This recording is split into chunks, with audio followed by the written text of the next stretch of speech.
Welcome to the Mixed Movement, where we speak candidly about the uncommon commonalities that people of mixed race face in our world today. Here, we listen, share, learn, and acknowledge that through our stories, we are all connected. We are your hosts, Nate, Chris, and Rachel Go. Welcome to the show. Hello, everybody, and welcome to today's episode. Today, Chris and I are going to be talking about some of the internal struggles that we are faced with being biracial as we navigate life and some of our thoughts and our reactions. So, let's get started. I'm so excited. It's been way too long since we've been together. And how are you? Oh, just great. Just living the biracial life, you That's know? right. All day, every day. Killing it, Yes, okay? Every day I yes, wake up, guess what? There I am. yeah. And I am so grateful for it. Absolutely. Can you explain some of your thoughts that directly pertain to being biracial? Can you share some of your inner monologue about any of life circumstances that you've come across? Well, I can definitely say that every day is an adventure Yes, when it that is comes true. to because I'm not an extrovert. I'm not an extrovert unless I'm amongst people that I've known forever, then I could just speak freely.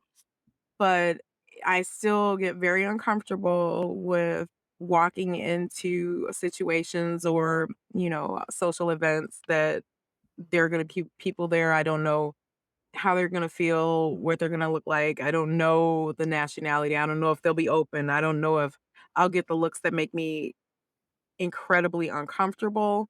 And then how do I react? Do I not react? Do I have this plain face that makes me look unapproachable? Or am I going to do the opposite and just be like, you know what? I'm going to be friends with everyone in here, So it kind of depends on that, but I don't think a lot of people know the anxiety that begins before you even get somewhere because you don't know what you're going to walk into. So that's definitely a everyday thing. And I have my days where I feel really confident, and other days where I'm like, I don't want to do this. Like, why am Yeah, I here? I feel like that pertains to just about everything every day in life. Some days you just don't want to, and sometimes you do. Are there any moments that you can think of where you feel more solid and more grounded and more prepared, and what has played a factor in that of you being more confident and open? I think it's I think it's more it's a decision. Like you make a decision every morning that you're gonna have a good day or Sure. you're gonna be happy.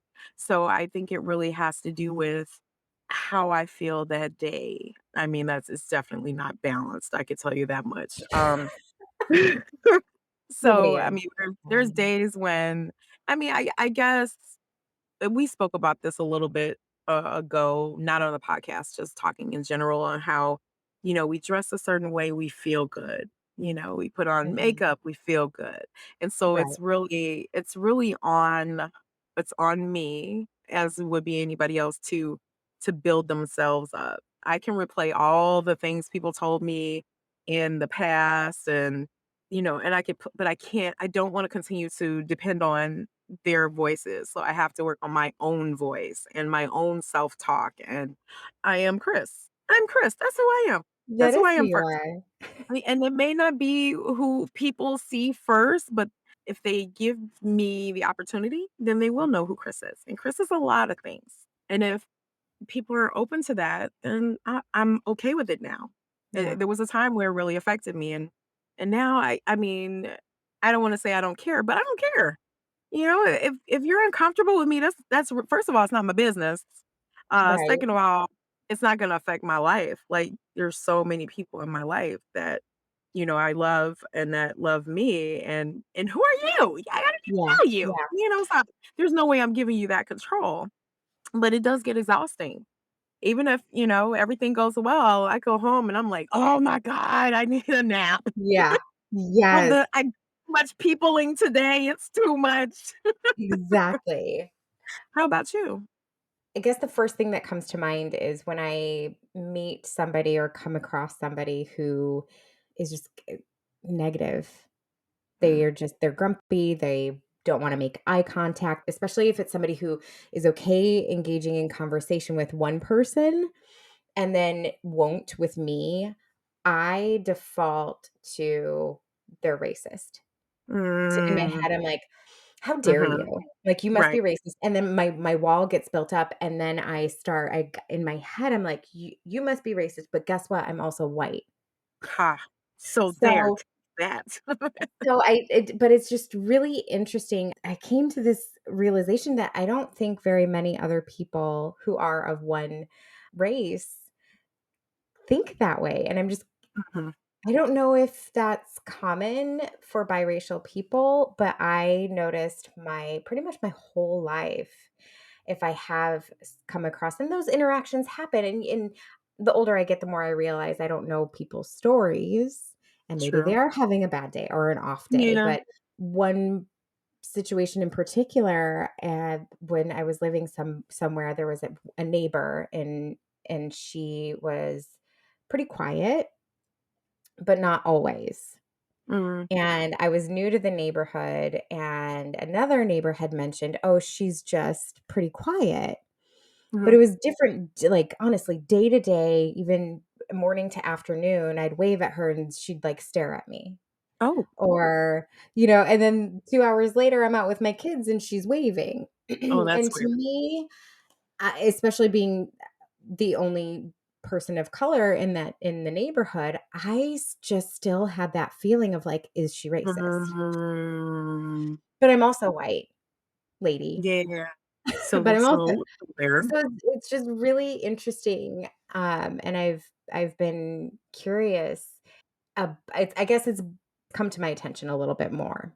The Mhm, more, um, the more we get involved in learning about the biracial community, and how to like if does this do these thoughts ever come up for you, right. Chris? Yeah, I Have you? they do, and, like, people who don't speak back or just kinda look kinda side-eyed at me, they're not gonna stop me from saying good morning. I'm gonna continue to say good morning. You're either gonna say good morning back or you're not. I'm still wishing you a good morning. I don't care what you think or how you feel, and everybody has their bad days. But I think you kinda pick up on the people who are like that all the time, and it's like, "Ah, okay, so you must have this hang up." I know years and years and years ago when I was a teenager, I worked as a cashier, and always friendly, everyone who came up, a little chit chat, whatever.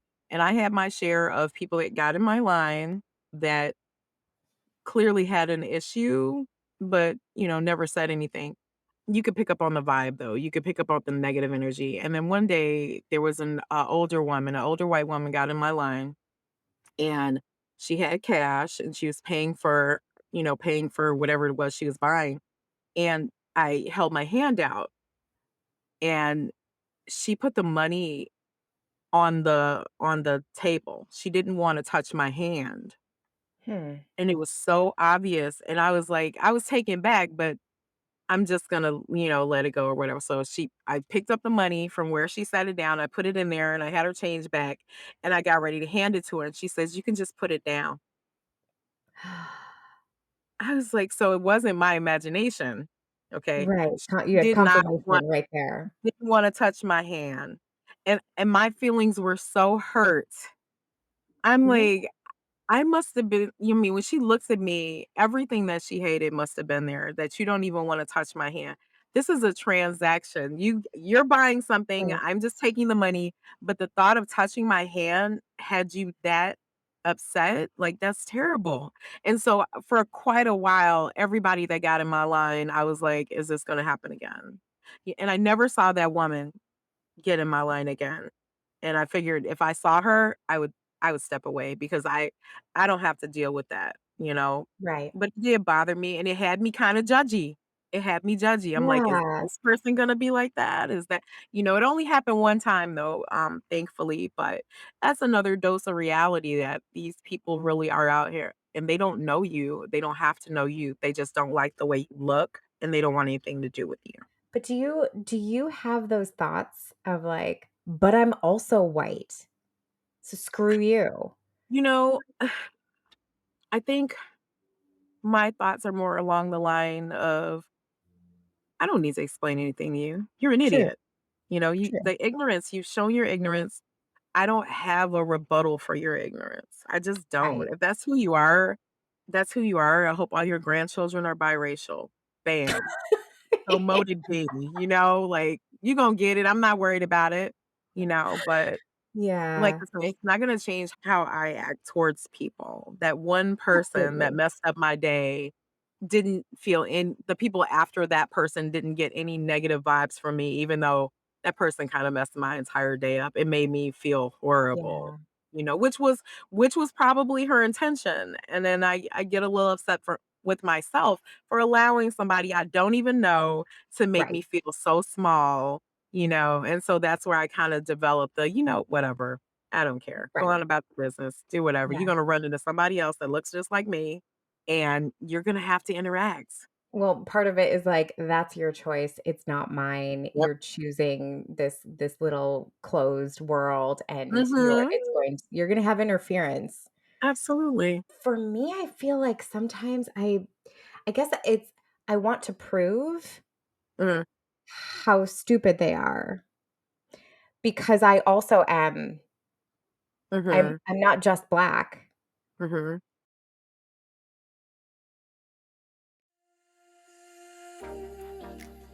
Hi, I'm Rachel Go. It is my mission in life to help people like you learn to love every aspect of themselves in order to attain the life of their dreams. If you are ready to live a life free of fears and land that dream job, or go travel the world, or whatever your dreams may be, message me at coachrachelgo@gmail.com. That's CoachRachelGo@gmail.com. Or find me on Instagram at Live Empowered Now. There is nothing more powerful than loving the person you see in the mirror every day, because courage starts within.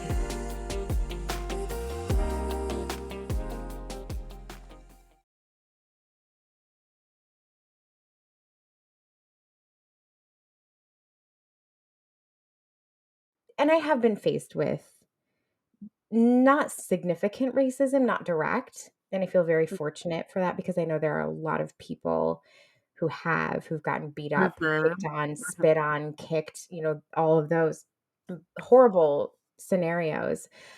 But for me, for the most part, it's judgment, and it's that you can Mhm. see that person's body language, like retreat a little bit. Um, Mhm. but I want to prove. I feel like I have to prove, or I just want to prove them wrong by judging me. You can't fix stupid. I may, Ye if given the yeah. opportunity, where I'm at in my life, but it just doesn't make sense to judge somebody at all ever, period. But then to Mhm. also be like, "But I'm also one of you, jerk." Right. Yeah. It just shows that you're an idiot, you know? You Yeah. gotta be to not even yeah, I don't get people, and if we were gonna spend our lives trying to make, ignorant people not ignorant, then that would literally take our lives and then more lives after that. My hope is that they just they die out. I know that sounds terrible, but I mean, yeah, it's evolution because I see such a beautiful mix of people everywhere and I'm seeing them more and you see them in commercials now. You got commercials Oh, with people that you're like, everywhere. "Oh, I don't know what they are. They're a mix of something." And it You know, doesn't so matter. doesn't matter, but it's the reality too. It isn't something, Right, "Oh, let's just try this and see how it works." No, you can walk out your door and see that all the right. time. So I think, part of the ignorant, mindset is kind of, dying out, so to speak, or grandparents are being forced to realize that, "Oh, wow, I have a biracial grandchild, but I love that grandchild," and then Right. they're kinda that ignorant part is kinda dying away because of the love they have for this child that has the more melanin in their skin or, something like that. So I hope it continues to die out, I can't see how it can't, because when you're faced with this every day, you can't run from it. It's literally right there. Right. Absolutely. I just don't know how to navigate those situations without wanting to prove my right. It's my right. I think you have some fight in you. I don't know what you're Um, talking about. I think you have some fight in you, Rachel. I think that there is a part of you that has been, I mean, and you're sweet as pie. And I think that you've been that sweet person for so long, and that inner voice that wants to stand up for you. You've been like, shh, don't do that.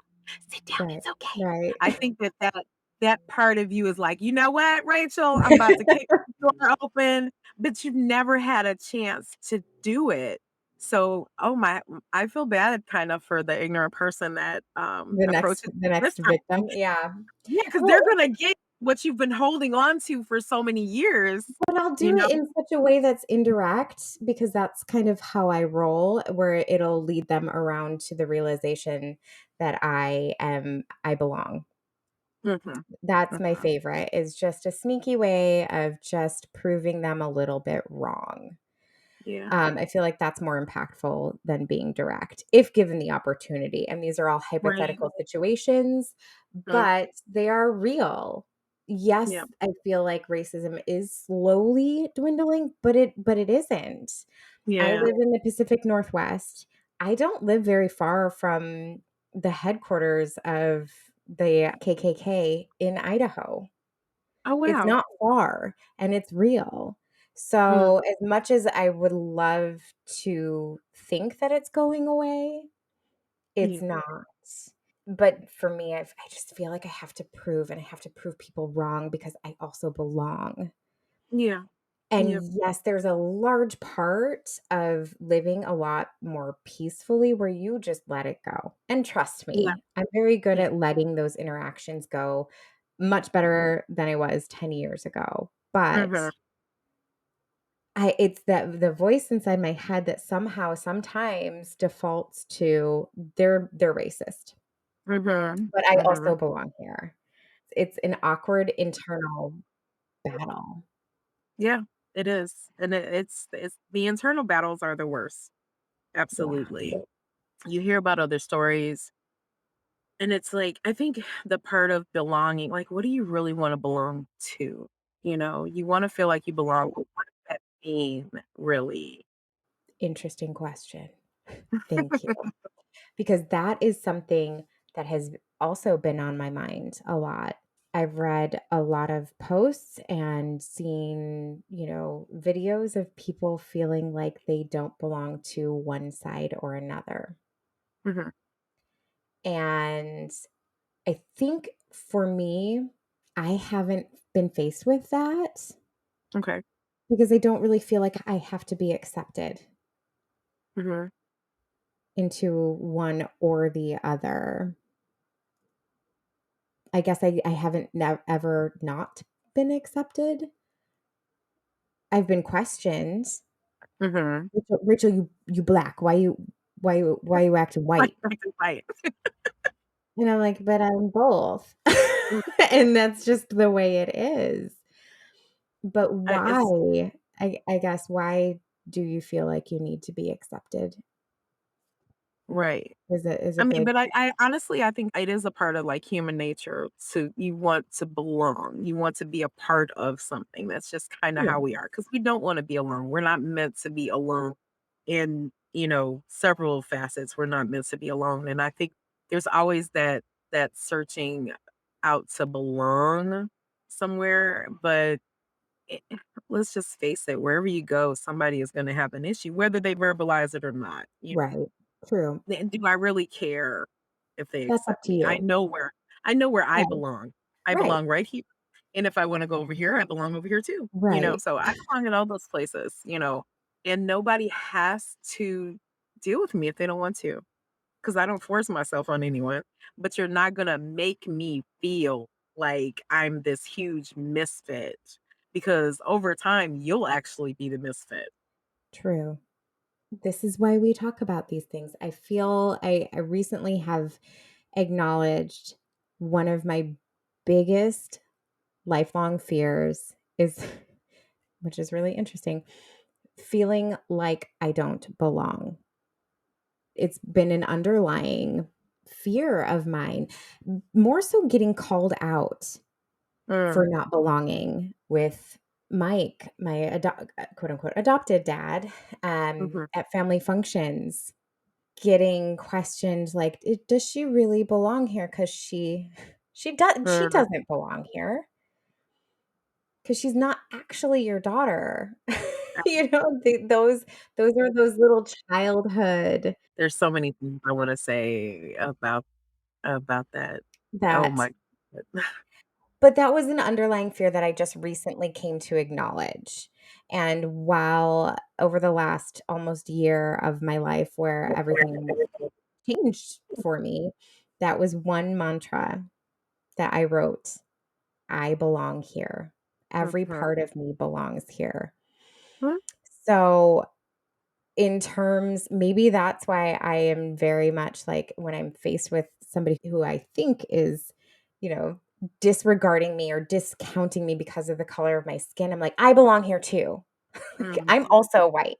Maybe that's where this is coming from for Right. me. And of course, now that I've done a lot of that work, it's Mhm. not as relevant Right. for me to say to prove it, but I will if given the opportunity. Test me. I don't doubt that at all. Let me ask you, do you feel like I mean, with the podcast and the people that you've connected with and interviewed, do you kind of feel like you found your place? I do, but it's weird. It's not that I've found my place. Mhm. It's that I am creating a place for everyone else. Ah, gotcha. That feels like home. Okay. Okay. That's what's important. Absolutely. And Yeah. I don't really feel like I'm getting much personal gain out of this, Right. but I think it's a little cathartic. Because it is connection. Yeah. Yeah. That was never my intention or my purpose. But I guess to create a place where people do feel like they belong, because we do, Yep. So always. our own little club. We That's have our right. own little club. That's right. And Exactly. I love that. I love what we're doing. I love the voice that we have because there are so many people. I mean, there's some amazing people there that when they hear, they're like, "People do that? People think that?" Like, they literally have Yeah, no clue. I love those people, and I love the fact that they are listening and they're like, "Wow," because they just didn't know. They had no absolutely. idea. Um, and of course, it's not something that was always talked about, because it was always I really don't think it has uncomfortable. been. Yeah. It's never I've never come across or had a conversation. I have never had a conversation with another biracial person Mhm. about these awkward situations that Yeah. are standard in our lives, Mhm. And ever. there's a healing, aspect to it once you talk because Absolutely. we need to talk about it. And and we wanna hear from people Yes. some people have had positive experiences, and I'm 100% down for that. I wanna hear that. Like, some people, even biracial people are like, "What?" Like, they never went through it. And I wanna know, where did you grow up? Like, your Right. parents, how did you not? Like, oh my god, like, they're blessed. They're so blessed they don't even understand, but they also need to be aware that they may go somewhere else and run into this, and they just Right. need to know it exists? It exists, and we're all navigating together. I will I will say this, and I'm learning this in so many different facets of life right now. Historically speaking, this where we're at in time right now is the most people have been communicating, be it in the workplace or relationships. We're learning how to communicate and how important communication is. Mhm. Speaking to my mom about several different things, she's always used the term, "Let sleeping dogs lie." Mm. or sweep it under the rug. That was your business, it wasn't mine. And so I think now we're understanding the importance of it. Right. Part of me is like, well, yeah, of course we didn't have these conversations 15, 20, 30 years ago because that culturally wasn't what you did. Right. We're coming out of this very private culture where Mhm. behind closed doors, sweep it under the rug, let Yep. sleeping dogs lie. Yep. And now we're finding the importance of community. Yes. And you can't have that without connection, and you can't have Nope. connection without communication. Nope. So, learning that we're we're at this cusp of this huge shift about communication is amazing, and grasping it too. But how, like, helping people navigate these really weird situations, and mine is all internal. This whole, Mhm. like, wanting to get Mhm. defensive, I'm judging them for maybe judging me. It's all Right. hypothetical in my mind. Right. Again, I know others have been faced with a very blunt, very Mm. blatant act of racism, Yeah. but how to best navigate that? And to Mm. me, I don't know, I wanna find a solution and how to prove that you do belong, you are also white, you are also whatever race. I think somehow that will help. I don't know if it's just make us feel better, but make us feel like we belong and educate them. Yeah. Don't judge a book by its cover. I belong here too. Mhm. It's very interesting. It's been mulling around in my head a little bit. Mhm. And Mm. I many years ago, this was really funny now that I think about it, dated and lived with somebody. He and I lived with his parents, and his dad was racist. Ooh, I kinda lived in fear a that's little an bit. interesting mix there. The house as it was very segregated. His parents spent a lot of time in their room, Mhm. and it wasn't, like, out in the living room watching TV, sharing a kitchen, so it was easy to avoid them. But it Oof. was very weird. And I think that the fact that I was half white got me through it, and maybe Mm. there was like a cloak almost. Yeah. But really, I don't think that his dad primarily, I don't think he and I had ever interacted in the months that I had lived there. But in my head, I'm like, "But I'm also white." But I've heard him use the N word and just all the bad thing, he's from the South and, like, all that. So I lived in that situation. So maybe, I don't know, maybe that's why I'm so defensive, and maybe that's why I default to it is because I lived in it, although it wasn't, I didn't have to interact with it every day, it still lingered in the household. Ugh. Just the energy in that house. Oh my god. It was definitely challenging. Yeah. Oh my gosh. Yeah. And then you're right, there's something still there, obviously, um, living in you and feeding your inner monologue and what if this person is here and what if this person acts like this and oh my god, they're looking at Right. me and they're seeing only half of me and not all of me. And there's so many dialogues. There's not enough of one, not enough of the other, not enough of either to be complete or to be considered a whole anything. You don't have a voice on either side because you're not 100% this or that. There's, oh my God, there's just so many things. Right. And And there's it people could be who think never that, ending.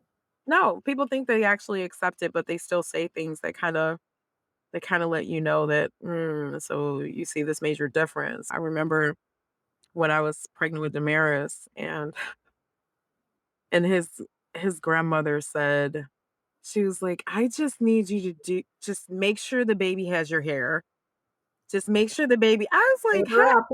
Let me go in there. I know, like, first of all, clear you don't know what you said with that statement to me. You don't I'll even listen. understand what you're saying, but I can't make any promises I'll do because my I best. don't know how to do that. Like, how do I make sure?" And so I remember her disappointment. that he didn't have my hair. He didn't have necessarily his dad's texture of hair, but it wasn't mine, basically, because Right. that's what she ordered, Yeah. okay? Clearly, I got the order wrong. So, years later, I mean, she was always finding all these products for his hair, and I'm like, "Oh, come on." So, I remember she put a relaxer in his hair. He's still a child. When I I tell was you just gonna ask, how old was he? I was so I was so angry, like, you just you just couldn't let it go. But there's things like that, like, is she a prejudiced person? Of course she's not a prejudiced person, but she had ideals. Like, Right. okay, so you've got this mixed person, you're gonna have a baby with her. Well, the least she could do is this. Like, if I'm gonna accept this, then she needs to make sure the baby's Oh, hair is and so people they do think about stuff like that. And she was never mean to me or, anything like that. But it was like, wow, like you saying that told me a whole lot. That also tells me that you have yeah. a problem with your own hair Right. because your son has your hair. So you're telling Right. me you don't like your own hair and you want me to come in with my cape, my mixed cape, and fix the baby. It's like, what Make is some wrong? corrections. Oh, well, maybe fix the baby and make them just how you Yeah. want them. Because Yeah. that's Yeah. why I'm here. That's why I'm here. I'm just here to Yeah, fix for the you. baby's hair. Yeah. Oh my God. But so people, I mean, for people to say, "Oh, I don't even see color," and a lot of people do say that, but you do, unless you're Mhm. colorblind. I mean, I Mhm. do. I see it. Mhm. I know there's a difference. There's a difference in my children, okay? Right. As my cousin Danny calls them, the Rainbow Coalition. They All different they colors, are, I love all it different hair so much. textures, and I mean, builds and everything, and even Every everything. aspect. Yeah, and even within, like, our family dynamic, there was a time and we can laugh about these things, but it also points some differences out within our family because all my children are different shades. My youngest being the darkest shade.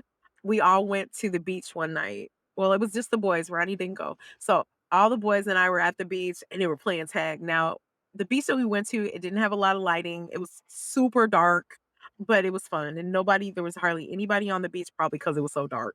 But the kids decided they were gonna play tag.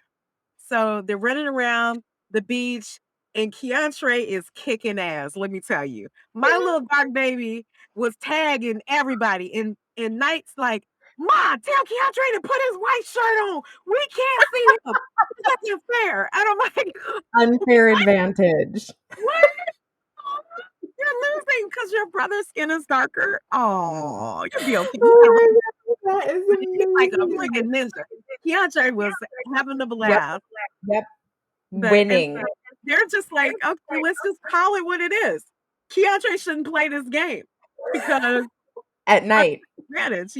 But, I mean, and it's friendly, it's funny, and it kinda makes everything okay, it makes everything Yeah. okay 'cause it was funny. I still laugh about it because he was so serious, and I was like, That "No, is but he can't play." "What? Yeah. Okay, what's the basis? What's the basis for me he's too telling him dark. he can play with his bro get out of here." But I mean, there's like Embrace the difference.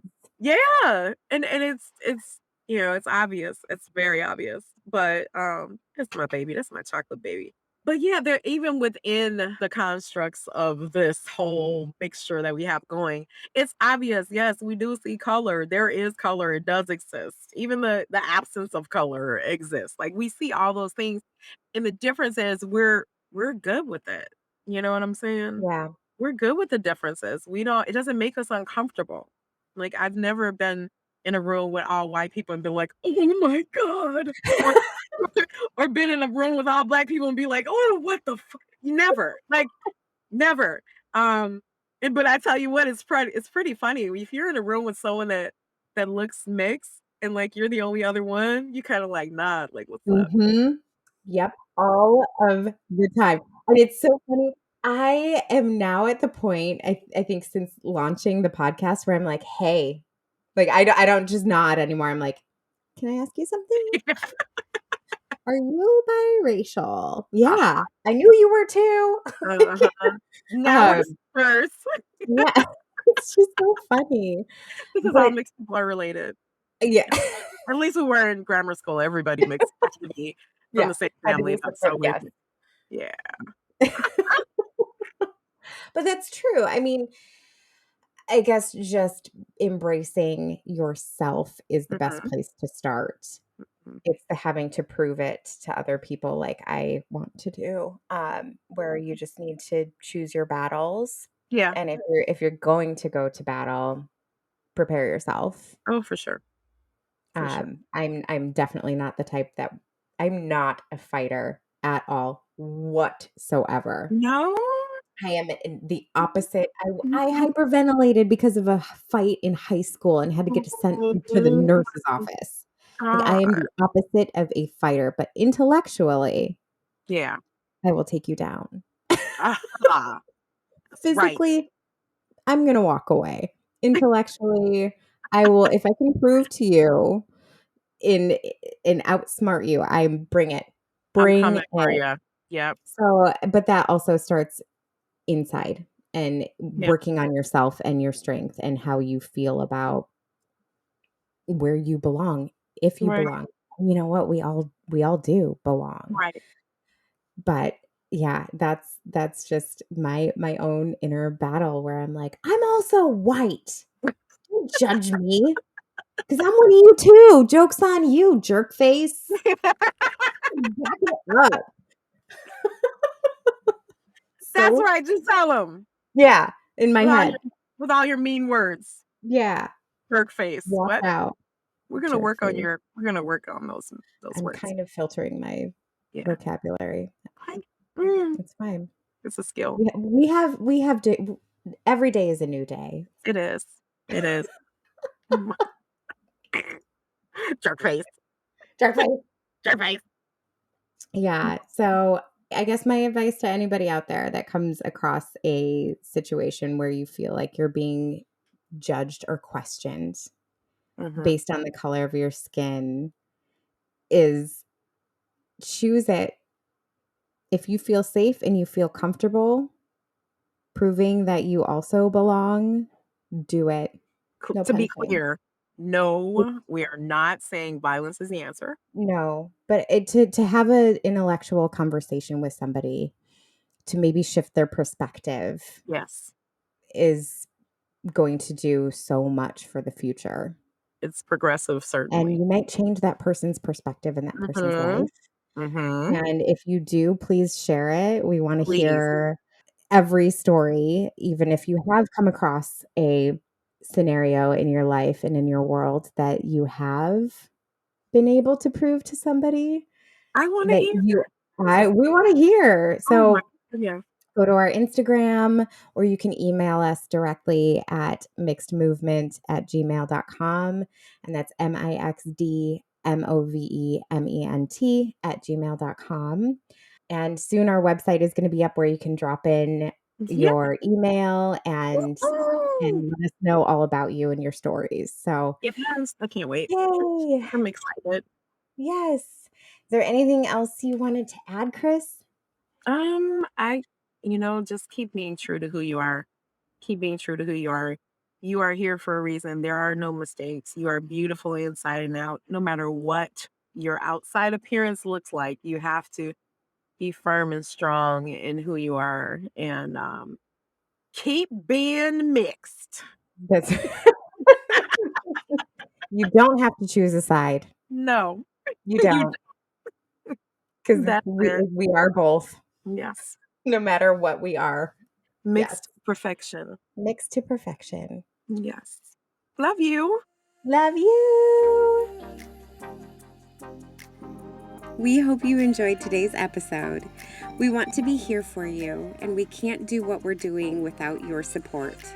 Please hit subscribe, and to stay up to date, head on over to mixedmovement.com. That's mixedmovement.com to stay up to date with news and more. We are the Mixed Movement. See you next time.